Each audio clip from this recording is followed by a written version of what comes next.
के उत्पादन हुन्छ? प्राङ्गारिक उत्पादनमा जुनारको बोटमा फर्सी उत्पादन त हुँदैन, जुनारको बोटमा चुनारी उत्पादन हुन्छ। फरक के? मकै बाली लगाएको ठाउँमा मकै नै उत्पादन हुन्छ, धान लगायौँ धानै उत्पादन हुन्छ, आलु लगाउँछौ आलु नै उत्पादन हुन्छ। प्राङ्गारिक उत्पादन भनेको के? प्राङ्गारिक उत्पादन भनेको तपाईलाई त्यो उत्पादन प्रणालीमा रासायनिक मलको प्रयोग नगर्ने, त्यो कृषि कार्य गर्दै गर्दाखेरि रासायनिक विषादी प्रयोग नगर्ने। अब के गर्ने त? सवाल यहाँनिर आउँछ, मल के को दिने? रासायनिक मल नदिए यसको लागि गोठे मल प्रयोग गर्ने, यसको लागि कम्पोस्ट मल प्रयोग गर्ने, यसको लागि हरियो मल प्रयोग गर्ने, यसको लागि गणेउले मल प्रयोग गर्ने। विषादी के प्रयोग गर्ने? विषादी जैविक विषादी प्रयोग गर्ने। त्यो जैविक विषादी कहाँ छ? हाम्रा अमेरिका मुन्टामा छ, हाम्रा बुलुका मुन्टामा छ, हाम्रो तितेपातीमा छ, हाम्रो हात्तीबारमा छ, हाम्रा खिर्राको बोक्रामा होला।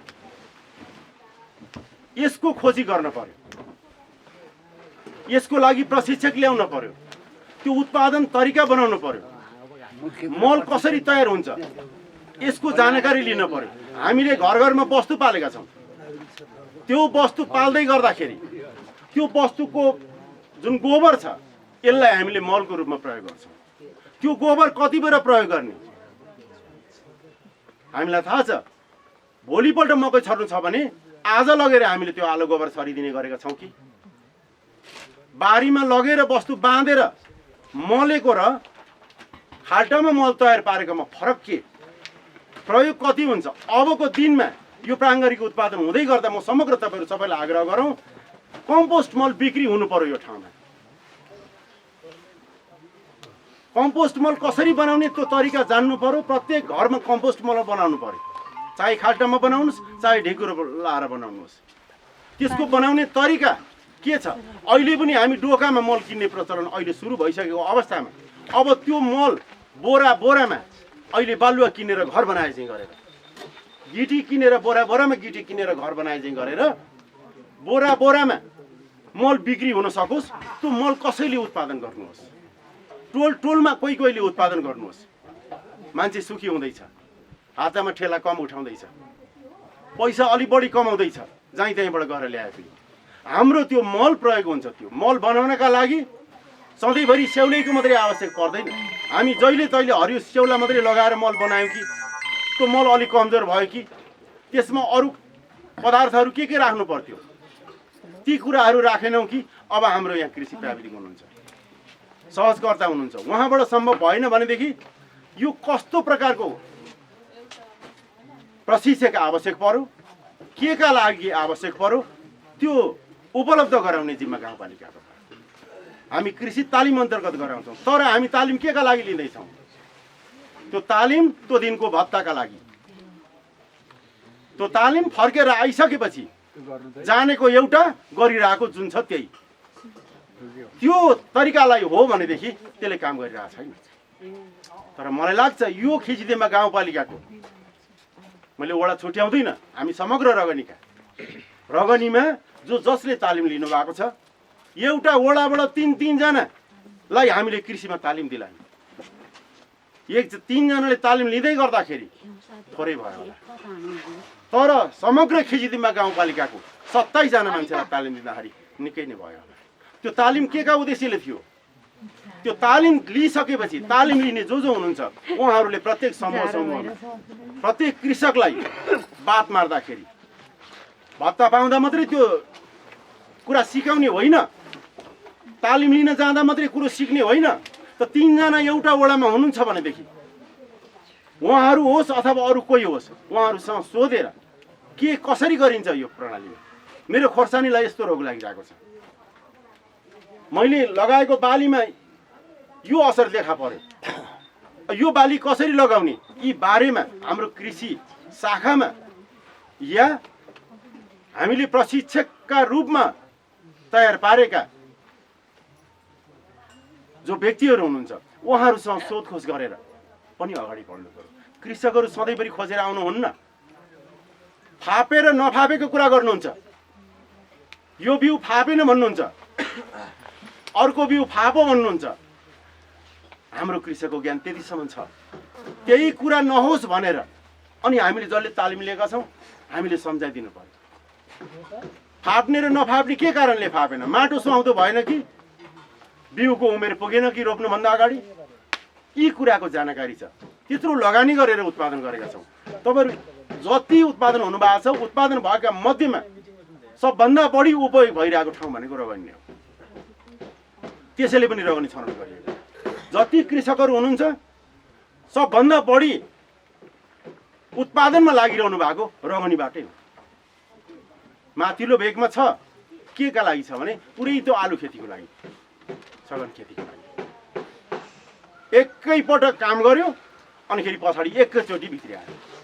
हाम्रो दिनानुदिन गर्ने काममा सबभन्दा बढी लागि पर्ने भनेको यही रगनी हो। सबै कृषकहरू जाँगरिला हुनुहुन्छ। यहाँ हामीले प्रशिक्षण दिलाएका पनि खट्नु भएको छ, लागि पर्नु भएको छ। संस्थाहरू पनि त्यसरी लागि पर्नु भएको छ। अब तपाईँहरूले सिङ्गो खिचिदेमा गाउँपालिकाको उदाहरणको रूपमा यहाँबाट कृषि उत्पादन अगाडि बढाउनु।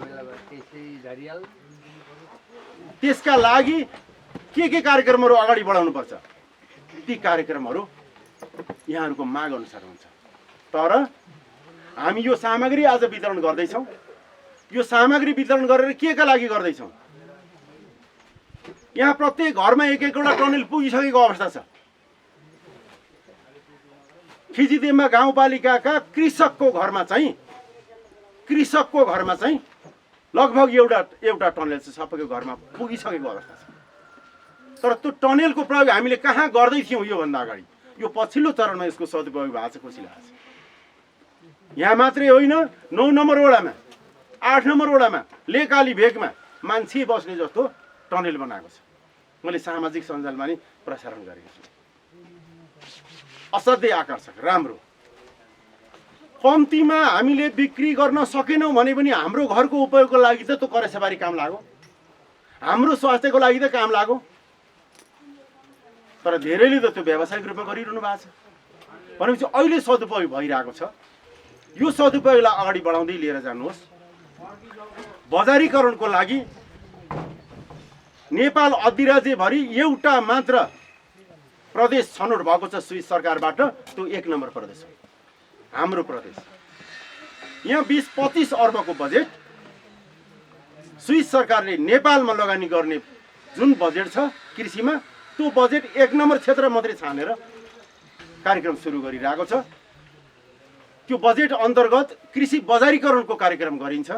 मैले 1-2वटा मिटिङमा चाहिँ कुरा राखिसकेको छु। हिजो त्यो स्विस सरकारले दिएको सहयोगबाट जुन जुन कार्यक्रमहरू भए, ती कार्यक्रमहरू अझै पनि अधुरा छन्। बजारीकरणमा आउनुपर्छ, तर उत्पादन कृषकको घर दैलो अझै छोड्ने बेला भएको छैन। कार्यक्रमलाई ब्रेकडाउन गरेर हुन्छ कि कसरी हुन्छ, 2 पाटामा यो कार्यक्रम सञ्चालन गर्नुपर्छ भन्ने कुरा मैले चाहिँ मेरो सहभागिता भएको जुन बैठक छ त्यो बैठकमा कुरा राख्ने गरेको छु। अहिले यो कोभिडको कारणले गर्दाखेरि हाम्रो बैठक त्यति चलिरहेको छैन। अनलाइन बैठक चल्दाखेरि पनि यो कुरा राखेको छु। उहाँहरूसँग सम्बन्धित संस्थासँग पनि यो कुरा राखेको छु। सायद यो कुरा हामी अगाडि बढाउँछौँ। तर छनौट गरिएको चाहिँ अहिले के छ भनेदेखि बजारीकरणका लागि मात्रै छनौट गरेको छ। त्यसैले यो बजारीकरणको बारेमा डराउनु पर्दैन। बजारीकरण भनेको तपाईँहरूले उत्पादन गरेको जुन कृषि उत्पादन छ त्यो बिक्री हुँदैन कि भन्ने डराउनु पर्दैन। त्यसका लागि बजारीकरणमा सहयोग गर्ने संस्थाहरू खोजी उहाँहरूलाई साथ र सहयोग दिएर यहाँहरूको कृषिको जुन उत्पादन छ त्यो उत्पादन बिक्री वितरण हुने वातावरण अब सुरु हुन्छ। त्यो स्विस सरकारको आर्थिक सहयोग ठुलो बजेट छ। यही कार्यक्रम हामी निरन्तर गराउँदै गयौँ भनेदेखि त्यो बजारीकरणको बजेट पनि हामीले यहाँ ल्याउनका लागि, हाम्रो उत्पादन बिक्री गराउनका लागि हामीले सबभन्दा पहिला के गर्नु पर्यो भने हाम्रो उत्पादन देखाउनु पर्यो। बजारीकरणको कार्यक्रम किन राख्ने? हाट बजार लगाउने त होइन, उत्पादन भएको कुराहरू उपभोक्तासम्म पुर्याउनका लागि, बजारसम्म पुर्याउनका लागि त्यो कार्यक्रम राख्नु पर्यो। त्यसका लागि उत्पादन चाहियो। त्यसैले उत्पादन सबभन्दा बढी गर्नु पर्यो। त्यसको आधार अहिलेदेखि नै खडा गर्नु पर्यो। यहाँ टनेल पनि यही कृषि सहकारी लिमिटेडलाई वितरण गरेका छौँ हामी। खिचिदेमा गाउँपालिकाका 2वटा ठाउँमा हाइटेक टनल हामीले वितरण गर्यौँ। यो हाइटेक एउटा टनल यहाँ वितरण गरिएको छ। यसको उद्देश्य के? यो होस् हामी तत्कालै 4-5 हजारवटा किवीका बिरुवाहरू माग भएर आएको छन्। हाम्रो कृषि शाखा संयोजक यही हुनुहुन्छ। हामीले अहिले भर्खर सर्वे गर्दै गर्दाखेरि किवीका बिरुवा वितरण गर्ने हाम्रो गाउँपालिकाको कार्यक्रम अन्तर्गत माग कति छ भनेर त्यसको सर्वेक्षण गर्दाखेरि 4-5 हजार गोटा बिरुवा चाहिँ माग भइरहेको छ। तर त्यो सबै एकैचोटि पुर्याउन सकिँदैन। कम्तीमा एक सेट 5-1 को आधारमा 6वटा या 2वटा सेटमा जाँदाखेरि 12वटा किवीका बिरुवाहरू एक ठाउँमा दिन सकियो भनेदेखि पनि ठुलो कुरा हुन्छ। त्यसले फेरि फैलाउँछ। त्यो किवीको नर्सरी यहाँ उत्पादन गर्न पर्यो। हामी काभ्रेबाट झिकाउँदैछौँ। हाम्रो गाउँपालिकाको बजेट काभ्रे जाँदैछ, जान त नेपालभरि नै जाँदैछ। तर त्यो उत्पादन पनि यहीँ होस् कि गाउँपालिकाबाट वितरण गर्ने बिउ बिजन वितरण गरिन्छ, त्यसको खरिद यही ठाउँमा खरिद गर्न पाइयो भने बजेट पनि यहीँ रह्यो, आम्दानी पनि यहीँ तल भयो, ढुवानी कम पर्यो, अरू सस्तो नि पाइन्छ। त्यो दिशातिर पनि लाग्न पर्यो सहकारीहरू। त्यसका लागि सहकारी कति बेर लाग्दिएला भनेर तपाईँ सहकारीका सदस्यहरू चुप लाएर बसेर हुँदैन।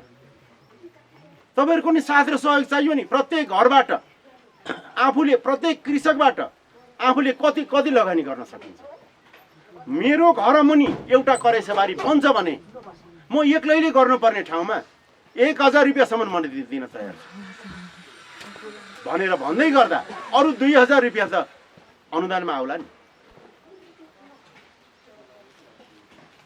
यसका लागि हामी कृषक पनि जाग्न पर्यो। हामी यति काम गर्छौँ, गाडी खरिद गरेको छ, यहाँ ढुवानीको लागि कसरी चलिरहेछ, के भइरहेको छ, आम्दानी कति छ, खर्च कति भयो, अनि यसको फेरि अर्को एउटा ल्याउनु पर्ने हो कि यसले नभ्याइरहेको अवस्था छ कि यसले कहाँ ढुवानी गर्दैछ, त्यसको चासो तपाईँहरूलाई कति छ।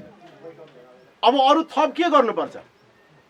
कोही एकजनाले यसो गरौँ भनेर भन्छ, त्यसो गर्दा के हुन्छ भनेर हाम्रो जिज्ञासा के रह्यो, हाम्रो सल्लाह के रह्यो, त्यो सबै तपाईँहरूले एकै ठाउँमा राखेर त्यसबाट चाहिँ मुख्य कुरा निकाल्नु भयो भने, निष्कर्ष निकाल्नु भयो भनेदेखि हाम्रै लागि हुन्छ, हाम्रै फाइदाको लागि हुन्छ। त्यसकारण खेजीदेवमा गाउँपालिकाको कृषि क्षेत्रको विकासका लागि अन्य स्थानीय तहमा जे जति बजेट विनियोजन हुन्छ त्योभन्दा बढी बजेट हामीले सुरुका वर्षदेखि विनियोजन गरेका छौँ। हामी परम्परागत रूपमा रहेको हाम्रो परम्परागत खेती प्रणालीलाई व्यावसायिक आधुनिक खेती प्रणालीमा लाने, तर खेजीदेवमा गाउँपालिकाको कृषि पर्यावरणीय कृषि हुनुपर्छ भनेर भन्ने हाम्रो नीति छ। पर्यावरणीय कृषि भनेर भनेको यहाँको माटो सुहाउँदो, यहाँको हावापानी सुहाउँदो। यहाँ निबुवा हुन्छ भनेदेखि निबुवा नै लगाउँ, निबुवा बिक्री गरेर पनि आम्दानी हुन्छ, जुनहरू नलगाउँ अमिलो हुन्छ। पर्यावरणीय कृषिलाई अगाडि बढाउँ, त्यसका लागि प्राङ्गारिक उत्पादनमा अगाडि बढौँ। प्राङ्गारिक उत्पादनमा अगाडि बढ्नु भनेर भनेको अघि मैले भन्दै गर्दाखेरि जैविक विषादी मात्रै प्रयोग गर्ने, रासायनिक विषादी प्रयोग नगर्ने त्यो होइन। यसलाई यसरी बुझौँ, हाम्रो प्राङ्गारिक उत्पादन प्रणालीले आधुनिक प्रविधिलाई नि समेट्छ। घाँस काट्ने मेसिन ल्याउँ, जोत्ने मेसिन ल्याउँ, धान छिट्ने ल्याउँ, प्रविधि के को विकास भइरहेको छ, के गर्दा छिटो हुन्छ। हातले मकै छोडाउनु प्राङ्गारिक होइन, मेसिन लगाइने हुन्छ। मकै उत्पादन चाहिँ प्राङ्गारिक हुनु पर्यो। त्यो मकै उत्पादन गर्दै गर्दा तपाईँलाई रासायनिक विषादी प्रयोग नगरी भएन भने अन्तिममा प्रयोग गर्ने।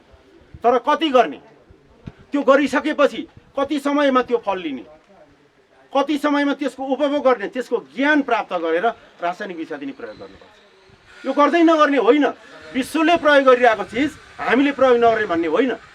तपाईँ 20औं रोपनी जग्गामा एउटा खेती लगाउनु भएको छ, त्यो खेती हाम्रो जैविक विषादीले धानेन, हामीलाई रासायनिक विषादी नभइकन त्यो जोगिने भएन भनेदेखि रासायनिक विषादी प्रयोग गर्नुपर्छ। तर कति मात्रामा गर्ने त्यसको चाहिँ ज्ञान चाहियो। यो अन्तिम विकल्पका रूपमा मात्रै लिउँ यसलाई। रासायनिक मल खाद, उन्नत जातको बिउ बिजनहरू, रासायनिक विषादी, यसलाई अन्तिम विकल्पको रूपमा लिउँ। यो प्राङ्गारिक उत्पादन गर्दै गर्दा वैज्ञानिक प्रविधि भित्र्याउँ। हातले त्यो धागो काटेर मात्रै प्राङ्गारिक हुने होइन, चर्खा लगायौँ नि। चर्खाले भन्दा छिटो हुने मेसिन छ भने धागो काट्नलाई अर्को मेसिन ल्याउन सक्छौँ। त्यो प्रविधि हो। प्रविधि जस्तो ठाउँमा नि भित्राउन सकिन्छ। मुख्य कुरा ध्यान दिन पर्यो, हाम्रो उत्पादन प्रणालीलाई प्राङ्गारिक बनाउनका लागि यो प्राङ्गारिक उत्पादनका स्तम्भ भनेर भनेका तपाईँको गोठे मल, कम्पोस्ट मल, गडेउले मल, हरियो मल, जैविक विषादी। केही गर्न पर्दैन। बिउ बिजन के गर्ने? बिउ बिजन भनेको हाम्रो मकैको बिउ हामीलाई नै काम लाग्छ, तर कस्तो अवस्थामा काम लाग्छ त्यो कुरा त्यो कृषि प्राविधिकसँग बुझेर, कृषि विज्ञसँग बुझेर लगाउनु पर्छ। आलुको बिउ यही काम लाग्न सक्छ, उन्नत जातको ल्याउन पर्दैन। हामीले त्यो भोटाङ्गी भन्ने धान, रामबेलास धानको चामल, जर्नेली धानको चामल हामीले खाँदै गर्दाखेरि, त्यो आँगा धानको चामल खाँदै गर्दाखेरि राधा सात र छोटी र मोटी भन्ने के नामका चाहिँ आए। रामचाहिली यी नाम गरेका धान आएर कतै नभएको उत्पादन दियो। त्यो कति समयसम्म त हामीले त्यो चामल खाएनौँ, यो खान नसकिने रहेछ भनेर।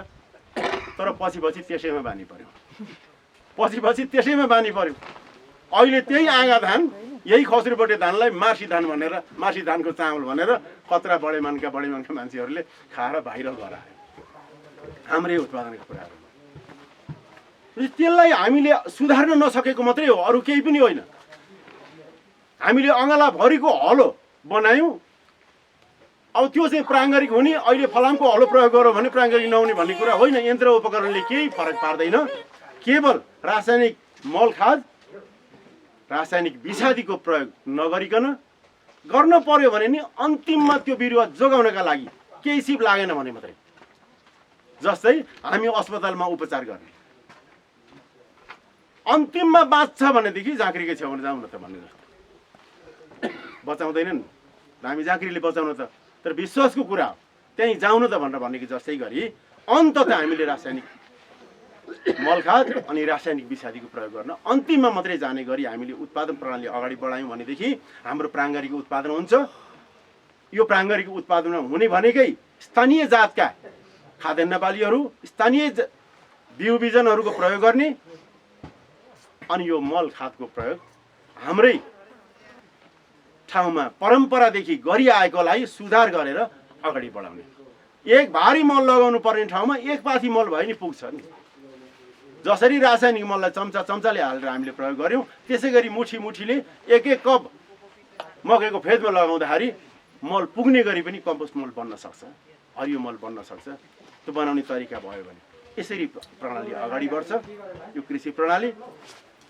र यसमा अब बाँकी कुरा केही रहेन, मैले अलिकति प्रश्न पार्न आवश्यक थियो, त्यसैले मलाई भ्याइ नभए पनि म उपस्थित भएको हुँ। यो प्राङ्गारिक खेती उत्पादनको यो जुन प्रणाली कसरी सुरु भयो, यो कार्यक्रम यहाँ कसरी रह्यो भनेर भन्ने कुरा मलाई प्रश्न पार्नु थियो यहाँहरूको माझमा। यो छनौट भएर सिङ्गो खिचिदिमा गाउँपालिकाबाट रगनी छनौट भएको छ।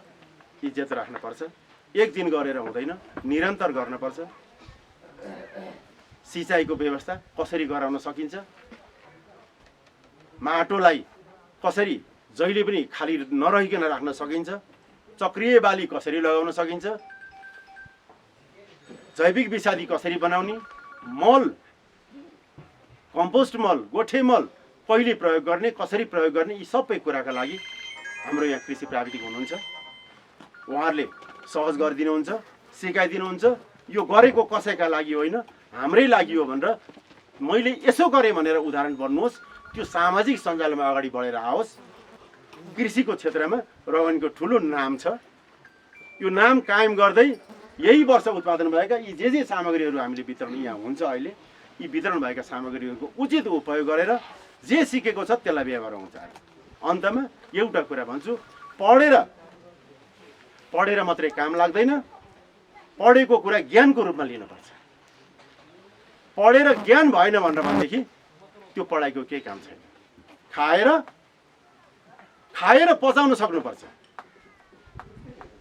जति खाइन्छ, कसैले भन्ला म 4 माना घिउ खान्छु, हामी पनि खाउँ, तर पचाउँछ कि पचाउँदैन सवाल त्यहाँनिर। खाएर पच्नुपर्छ, पढेर ज्ञान आउनुपर्छ। सिकेर ज्ञान आउनुपर्छ। त्यो आएको ज्ञान व्यवहारमा उतार्न सकिएन भनेदेखि